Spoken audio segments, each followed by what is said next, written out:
We simply cannot allow people to pour into the United States undetected, undocumented, unchecked. And complete the dang fence. This bill that we will sign today is not a revolutionary bill.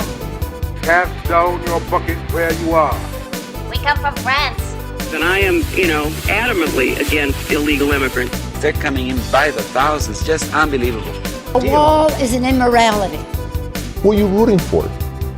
Those masters of the universe are at it again. They're not sending their best. You maniac! You blew it up! Welcome to Parsing Immigration Policy, the podcast of the Center for Immigration Studies. My name is Mark Krikorian, Executive Director of the Center. And today I wanted to give people a kind of basic background, sort of a 101 overview of what this story is with foreign students. How do foreign student admissions work? And then touch on some of the issues that are in the news related to foreign students. Harvard being denied the right to bring in foreign students, but not just narrowly talk about the specific issues, but sort of give a grounding about how this kind of thing works. So to do that, we have with us one of our legal superstars, Andrew Arthur, who will walk us through some of the, again, starting with the basics of what is it, how does one get here as a foreign student? What are the responsibilities of the universities, where they're going, and maybe sort of where things are heading now with the new policies from the Trump administration. So Art, thanks for coming in. And let's just start with, how does one become a foreign student? Well, that's a great question. In order to become a foreign student to enter the United States under what we call F1 non-immigrant student status, a foreign national has to apply for admission to a school that is certified by the Student and Exchange Visitor Program, or SEVP. SEVP is a component of the Immigration and Customs Enforcement Homeland Security Investigations Directorate's National Security Investigation Division. So as all of that suggests, the primary focus of the SEVP is not just making sure that people don't abuse the non-immigrant student status, come here claiming that they're going to go to school and then, go to work or do something else. But it is that too. It is that as well. But Right. The primary focus of this is on national security. We learned the hard way on September 11th, all the harm that students can do. Now, certain of the 9/11 hijackers, particularly Muhammad Atta and Marwan al-Shehhi, they were non-immigrant students. They were on an M1 visa, but the same principle applies. Right. Just to be clear, we don't want to get too much in the weeds. An F visa is for regular academic study. An M visa is for some kind of, it's vocational studies. Yes. So like if you're flight training, or anything else like that. And so basically what you're saying is that a school has to be certified, has to be given the authority to extend invitations to foreign students by ICE. That's correct. There are about 8,000 plus of these institutions in the United States that are certified, including, certain high schools, most colleges that we think of. Yeah, I looked up the list once. It's 8,000 because there's not 8,000 people in the, SEC and whatever. I mean, this is like the San Diego Golf Academy, I think, is on the list. A lot of these places that are certified, they don't all necessarily have foreign students, but maybe they did at one point. So it goes from, Harvard down to the Golf Academy in San Diego. So it's a wide range of institutions that have gotten the okay from ICE to invite foreign students. That's How does that work? That's correct. Once a student is admitted to a SEVP certified school, an individual at the school called a designated school official then takes care of paperwork to produce a document called an I-20. An I-20 is an actual immigration form that the admitted student, once it's completed, then takes to a consular office abroad. They have to bring the I-20, they have to bring the school acceptance letter to get the F1 visa to actually come to the United States. And then when the student comes to the United States to attend school, the student has to bring the F1 visa and the I-20 and the admission letter when they show up at the port of entry at an airport or a seaport to show that they are coming to the United States to be a foreign student in this country. Now, the responsibilities of those designated school officials at the schools, the DSOs, don't end once the I-20 is produced or even when the student enrolls. The DSO has to go through a web-based system called SEVIS, the Student and Exchange Visitor Information System, to input that the student showed up. Which is also run by ICE, Which right? is also run by ICE. It's part of SEVP. So throughout the entire term that the student spends at the school, the designated school official, the DSO, is sort of a deputized immigration officer, constantly sending information back and forth through that web-based SEVIS system to SEVP to let ICE know that that student is still in school, is still taking the requisite number of hours.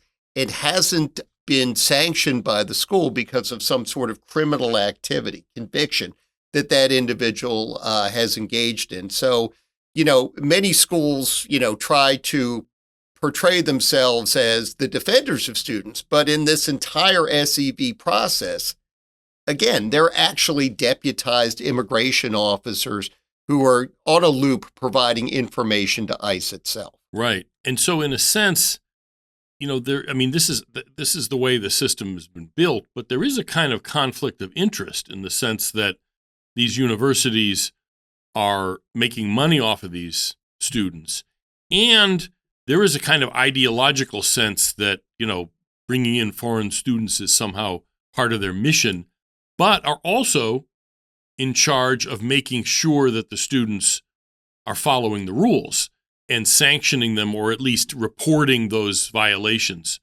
to ICE, which would then presumably result in sanctions. So there is a kind of conflict of interest. The school is benefiting, but it's also supposed to be making sure that the rules are followed. Absolutely. And, that's a critical aspect of this. When I was an immigration judge in Pennsylvania, I would occasionally get, foreign student overstays or students who had, simply dropped out of school or students who had dropped below their number of hours who were taken into custody. And ICE knew that they had done this, that they had, violated their student status because the school actually told them. And, that's one aspect of this entire process that I think most in the public don't appreciate, that the critical role that the schools play and the goodwill. And, they want to continue to send that information because they want to keep that SEVP certification so that they can continue to bring in new students. And there's, part of this is a foreign policy interest. We want to indoctrinate people into American values, and we want to, share our knowledge with the world. But there's also a pecuniary interest for the schools themselves. Most foreign students pay full freight at a school. So, I have one child who is applying to college right now, and the big question is how much scholarship aid are they going to get? Those foreign students, by and large, don't get scholarships. If Harvard University costs $70,000 a year, there's a $70,000 check going to the bursar's office in Cambridge for that student. Another way that the schools have a pecuniary interest in these students is that many of these students stay on to remain in the United States, in postgraduate, doctoral, and postdoctoral studies. And while they're going through those studies, they are teaching assistants, basically low-cost or free adjunct professors who are often the only contact that the other students have with the professor. So, if you were to have to pay people to be teaching assistants, that would impose a big hit on the schools themselves. So it's both a revenue source and a cheap labor source. One thing that about this reporting issue, that the schools are supposed to report that they keep up a certain number of hours, that they're actually doing what their visa was issued for, also is, and this relates to the national security aspect of it, if they change majors. And this is something I remember Tom Cotton said something a couple of years ago on the floor of the Senate. He said, well, foreign students want to come here to study, American political philosophy, that's great. But if they're coming here to study nuclear engineering from Iran or from China, maybe we shouldn't be letting them in. So there is an issue of they have to notify ICE if they change their course of study. Is that correct? That's correct. So, if you get someone who shows up for an anodyne or, strictly liberal arts education and, suddenly they show up in the virology lab at your major university, undertaking a course of study there, that's going to raise red flags and, may even get a call from a couple ICE agents who are, going to make some inquiry. But yeah, it's important to note that Congress learned its lessons the hard way with respect to foreign students and, put protections in the system for our national security to ensure that, that this is, strictly a peaceful and safe admission of this individual to the United States and that it doesn't pose any other danger. And that they're successfully keeping track of these people, which is what you've been describing, because to go back even before 9/11, when the Iran hostage crisis happened in 1979, 1980, the then INS was asked by the White House, or was tasked by the White House, to come up with a list of all the Iranian foreign students. And I think they finally got the list after the hostages had been released, whatever it was, 14 months later. So clearly that should have been a red flag that we just had no handle on what we were doing with foreign students. And 9/11 was yet another. And so the system that you described, sounds like it should work in the sense that, a university has to accept someone as a student from abroad. Then they issue an I-20 form. Then the student takes the I-20 and the acceptance to the visa officer. The visa officer gives them a visa. They go to the airport. They still don't have to be let in, technically, but they pretty much always are. But the fact is, we don't do a particularly good job, as far as I can tell, of actually keeping track.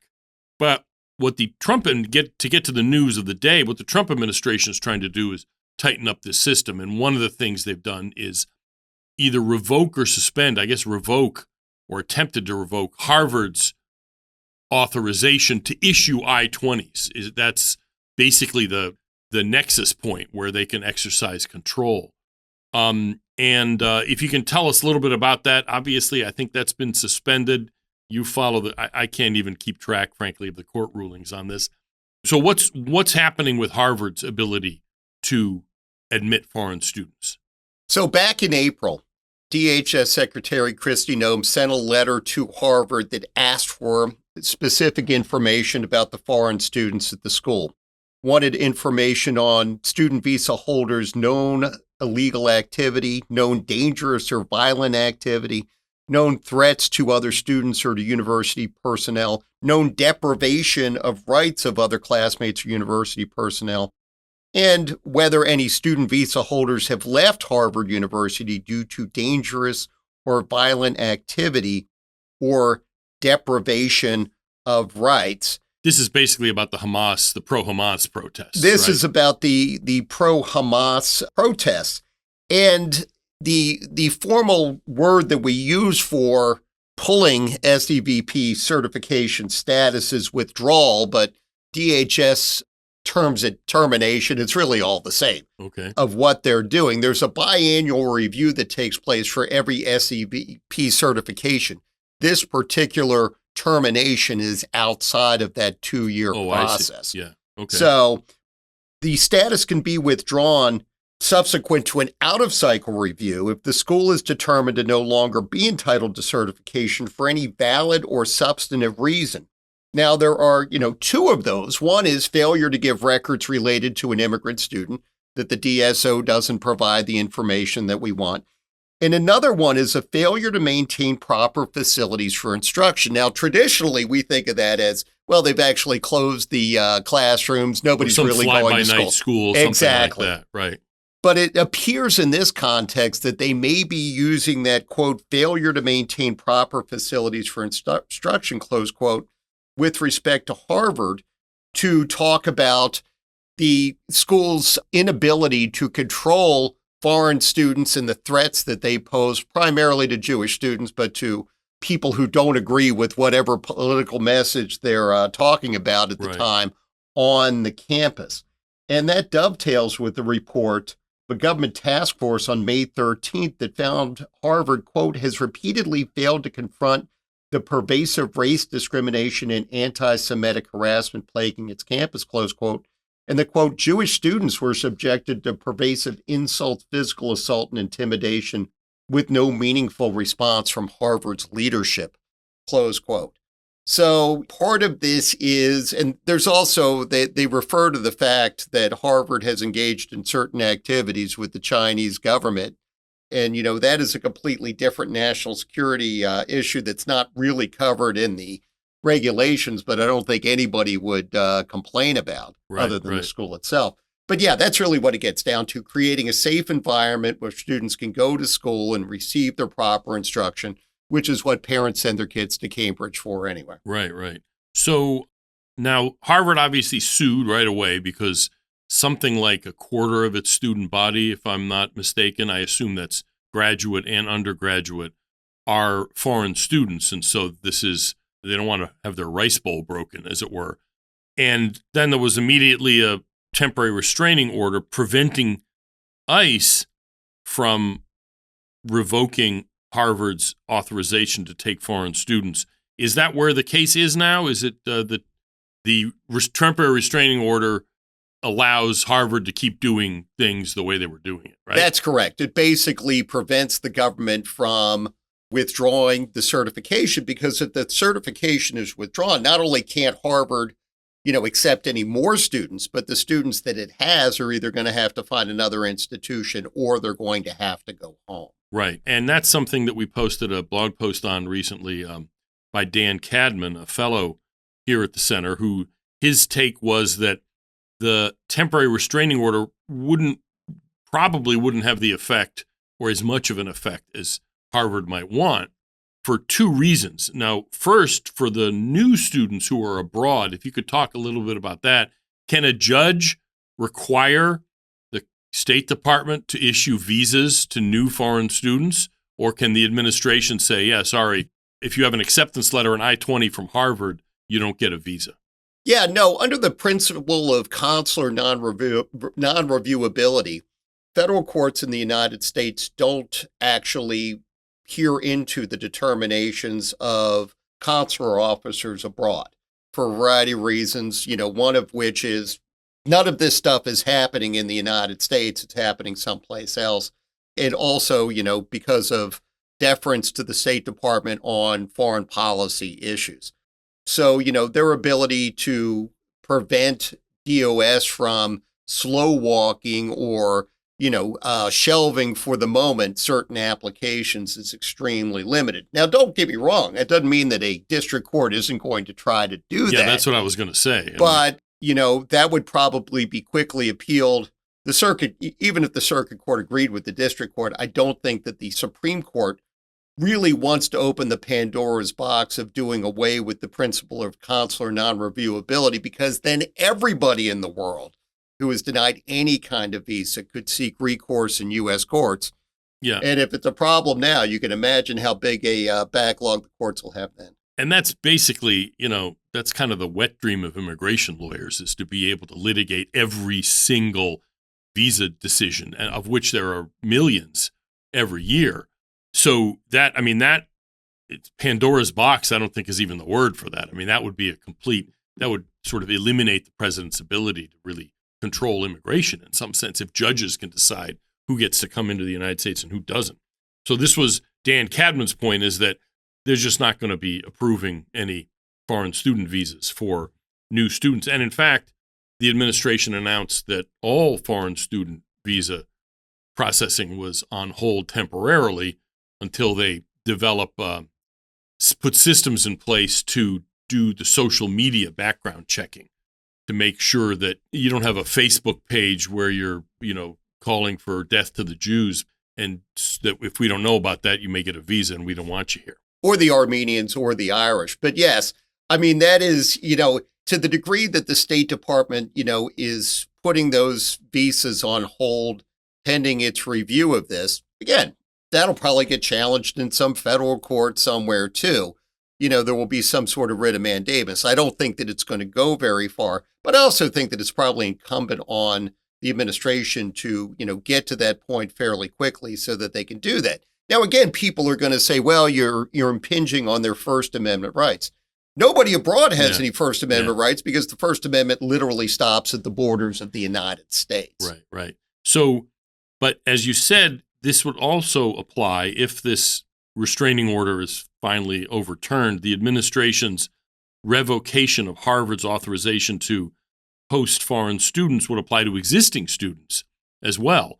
And this was Dan Cadman's point, is that even that's not likely to be all that effective because the instability and risk of staying at Harvard without the certainty that you're actually going to be able to, stay there a month from now or whatever it is likely to lead a significant number of people to apply for transfers and go elsewhere. So that Dan's point was that even the TRO is not likely to be particularly effective in the way that Harvard would like. Absolutely. Ideally, we would all engage in higher education, as a good in itself. But for many people, a Harvard diploma is the only reason that they pay, $300,000 plus. It might be easier for them just to write the check and get the piece of paper right away. And if it's not likely that that's going to happen, there are plenty of other options in the Ivy League and outside the Ivy League that you can go to. And I'm sure that those schools are probably looking forward to poaching from Harvard. Right. They may file onto an amicus brief, but, yeah, too bad for Harvard. Yeah, they'll take advantage of it. So, and one thing that hasn't really been talked about is the Optional Practical Training Program, OPT, is essentially, it's a work program masquerading as a foreign student program, because what it is foreign students who graduate in tech fields, tech majors, have 3 years of work in the United States under their student visa. And they're not students anymore, they're just workers. The provision was initially designed for like a short internship kind of thing, and it's turned into just a regular work program. It's kind of the stepping stone to an H-1B visa. But all of those people are on student visas. And if there are OPT people who had gone to Harvard and they are essentially they're masquerading as Harvard students while they're foreign workers, they would lose their status too. Is that not the case? Yeah, absolutely. And, there's been a lot of talk about the OPT system, primarily from the Center for Immigration Studies. But again, if the whole idea is that these, that you've gone to school and you get you get a little bit of time to put what you learned to work, that's fairly unobjectionable, except for the fact that it's not actually authorized in the Immigration and Nationality Act. And if you're an employer and you can get a Harvard, computer science graduate, you actually get that Harvard student who is a foreign student at a discount because you don't have to pay payroll tax on those. Because they're a student. Because they're a student. Internship, supposedly. So you don't have to pay Social Security or Medicare for that individual, which gives you a 15% advantage. When you can pay them 15% less, they're going to walk out with the same amount of money. Yeah, exactly. So anyway, but the potential effect. Now, I have no idea how many OPT, workers masquerading as students there are whose visas were originally tied to Harvard University, but there's got to be some, and so it'll be interesting to see what happens there. The broader question I wanted to ask, and not broader, but I guess looking forward, what message do you think this is sending to other universities? Because in a sense, I get the impression the administration has picked Harvard because for valid reasons, in the sense that there were all kinds of Jew-hating protests there, and this is all real stuff. But Harvard is the most prestigious university in the country. Obviously, people in Caltech and MIT would disagree, but nonetheless, and Yale, nonetheless, it is sort of the top of the food chain.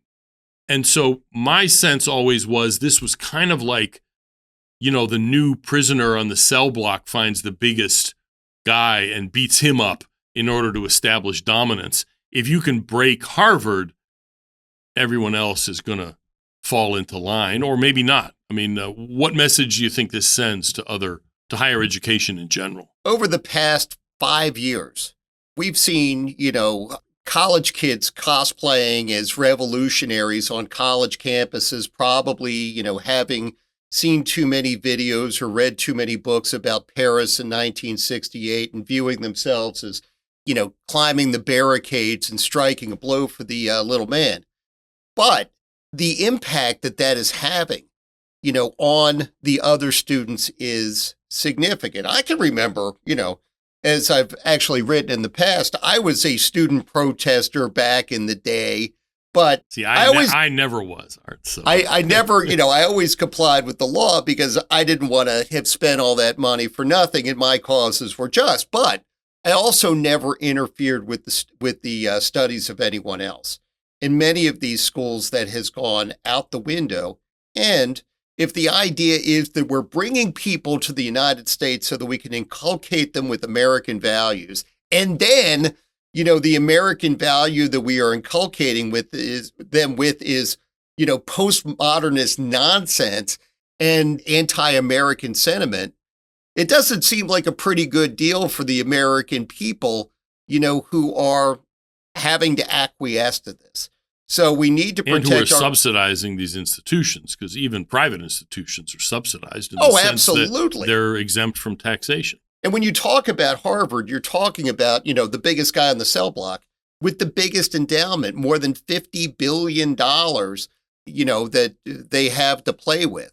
Harvard used to be a shining beacon of American achievement, but if it's become a poster child for, campus protest and hate, this is an administration that's serious about anti-Semitism, and it really comes down to that. And, I mean, Chinese influence as well, and all kinds of other things. So, and the interesting thing is, I'm glad you mentioned the 60s because, a lot of this stuff was happening and, the protesters were taking over the library in Columbia back then too. So there is a certain amount of cosplaying here, but there weren't that many foreign students 60 years ago. There were some, but it was not 25% of Columbia's student body, for instance, or Harvard's.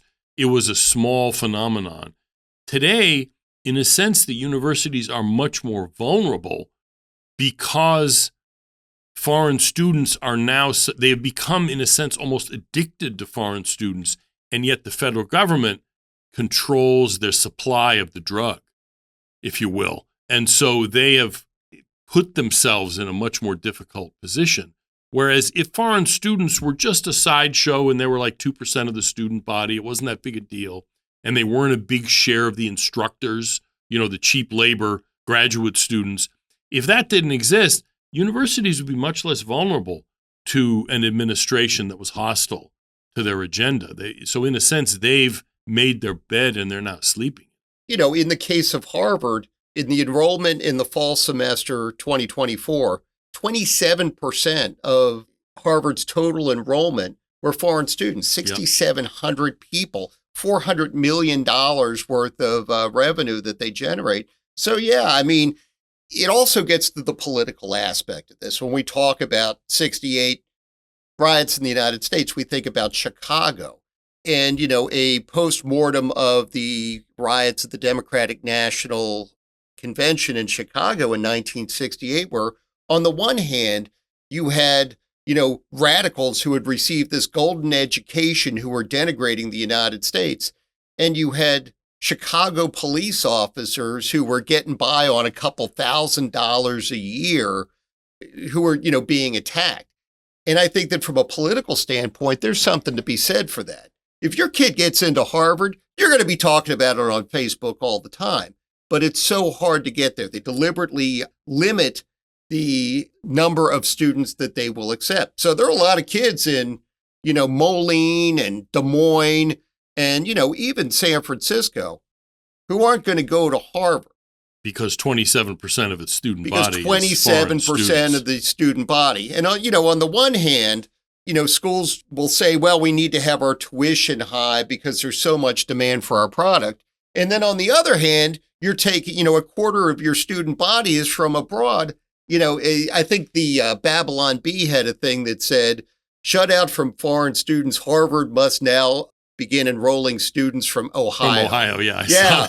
So, it's, that is, the elites in this country may get incensed by this, but I think that to a degree, in the Piedmont of North Carolina, where I live, there are more than a few people who, think it's time for Harvard to get its comeuppance. Yeah, and that's I think a lot of what's going on here. And the interesting point is that this is generating a general discussion about foreign student policy in general. In other words, we have 1 million foreign students in this country. Is that a good idea or not? I mean, there's never been any discussion about, is this really in the national interest? There's no numerical caps on them. There's no caps on the percentage of foreign students any single university can have. And these issues just weren't discussed that much. And, part of it obviously is because of Trump's election, but the schools have created this opportunity for the Trump administration to reassess what we even have foreign students for in the first place by, allowing these Hamas protests, which was really kind of it wasn't like the reason for it, but it was sort of the proximate cause. It was like the spark that lit this fire, and all the concerns about Chinese government infiltration, because remember, there are those Confucian institutes, whatever the Chinese were distributing, the issue of American students, being crowded out from these universities, the OPT issue, the whole thing is now on the table in a way that it just wasn't a year ago. And universities really have nobody to blame for this but themselves. Yeah, I mean, even if you don't like Donald Trump or anything that he says, he brings important issues to the popular consciousness, to things that we had, all just assumed, well, it can't be done any different. It's always been done this way. And, I think this is a prime example of that. As they say online, you can just do things. That's what they're doing, or they're trying to anyway. So thank you, Art, for coming in and walking us through the foreign student issue. Frankly, by the time we air this, who knows, there may be 3 other judicial rulings on this, but we'll, as Senator Kennedy used to say, we'll drive off that bridge when we come to it. In the meantime, thanks for coming in, Art, and we will keep an eye on this issue. Thank you, Mark. And finally, I wanted to talk about a different kind of non-immigrant visa and the problems that come with it. Not student visas, but in this case, a tourist visa, because that is the kind of visa that Mohammed Soleiman and his entire family came in on several years ago.